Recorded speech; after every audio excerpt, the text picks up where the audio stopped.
Hello and welcome again. We are still solving the problems related to capacitors, and we have a square of capacitor at your screen, and the problem statement reads that determine the charge on the capacitor connected between points 2 and 4. That is going to be this. The capacitances of all capacitors are same and equal to C. That's fine. So how we are going to solve it? This is the only problem. And I'm going as a step 1, I'm going to arbitrarily denote the signs of charges on the capacitor plates, like this one.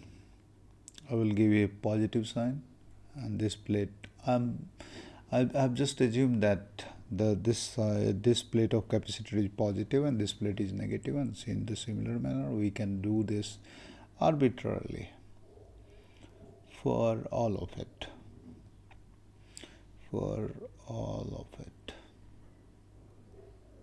And remember one thing: if after the solution it turns out that the charge on any capacitor turned out to be negative, this means that the charge magnitude of the capacitor was calculated correctly, but the signs on the plates are opposite to those originally assigned. I did it. And now we can denote by letters the potential of the nodes. You can see there are various nodes, and considering the charge in the potential on both sides of the current circuit,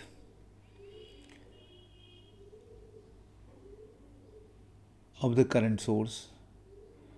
That means what I'm trying to tell you, that to simplify the calculations, it is convenient to take the potential of one of the nodes equal to 0.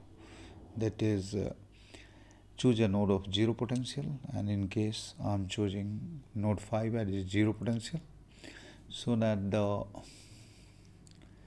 potential of node 1 becomes E simply. You can see here, because there is a potential difference of E xi or E or xi between 1 and 5. And now I will provide a potential phi 2 to node 2, potential phi 3 to node 3, and potential phi 4 to node 5. And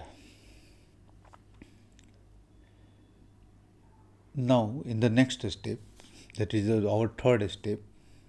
First step was to arbitrarily assign the signs to the charge signs of the charges, and the second step was to take a 0 potential node and provide the potential of other nodes accordingly. And in the next step, I am going to highlight the sections of this circuit that are isolated from others. Remember that the space between the plates of capacitor is filled with a dielectric or air and represents an open circuit. Do not forget that charges move inside the current source, so it doesn't break the circuit. So I'm going to find some isolated circuits, and I started from here. And in the similar manner, we can find isolated part of this capacitor circuit as this one, and also we can denote this by this one. And there is another isolated circuit. If you look at closely, this is also an isolated part of this capacitor network. And as a final step, we are going to write down the law of conservation of charge for the isolated system of the circuit, for the isolated sections of the circuit. And that means we are going to equate the sum of charges on the corresponding plates of the capacitor to 0. And for this section, I'm going to write charge on this plate, that is I'm going to write it as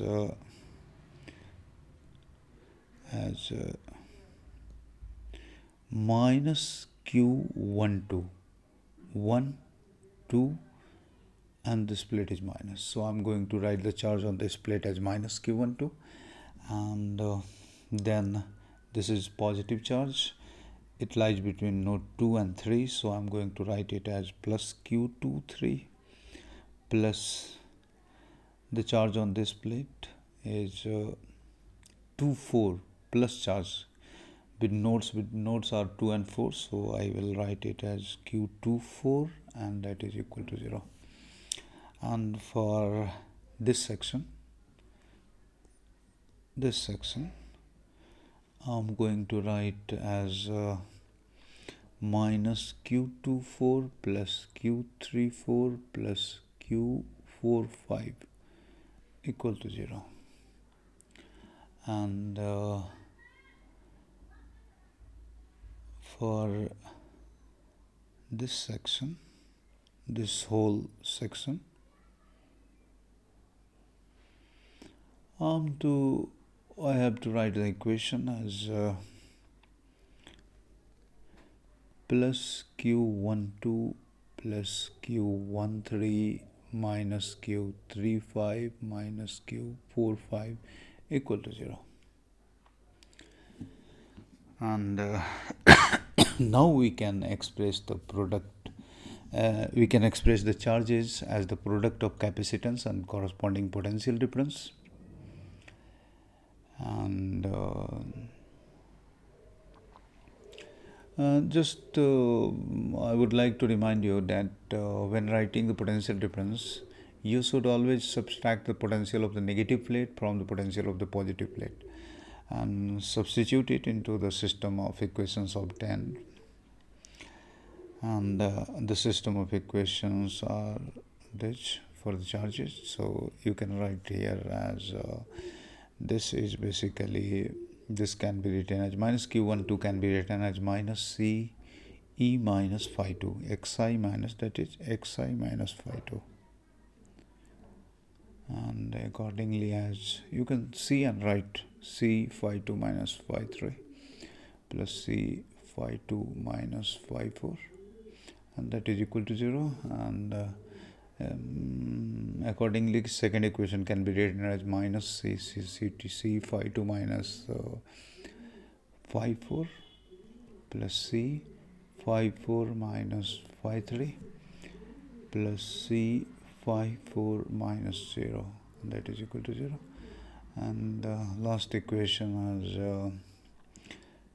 plus C E minus phi 2 xi minus phi 2 plus C xi minus phi 3 minus C phi 3 minus 0 minus C phi 4 minus 0, that is equal to 0. And let's make some reductions and try to solve the problem in general form. If the solution in the general form is difficult, then you can substitute the numerical values of the quantities and solve the problem using the numerical method, and you will get equations like minus E plus phi 2 plus phi 2 minus phi 3 plus phi 2 minus phi 4 equals 0, and minus phi 2 plus phi 4 plus phi 4 minus phi 3 plus phi 4 equal to 0. And next you are going to get E minus phi 2 plus E minus phi 3 minus phi 3 minus phi 4 equal to 0. And you can solve them to get that phi 2 minus phi 4, in fact it was asked in the problem, is 1 by 4 of xi. And so you will get the Q24 charge between node 2 and 4 the charge on the capacitor between 2 and 4 as equal to 1 by 4 CXI. And that's all. Try and practice, and thanks for watching.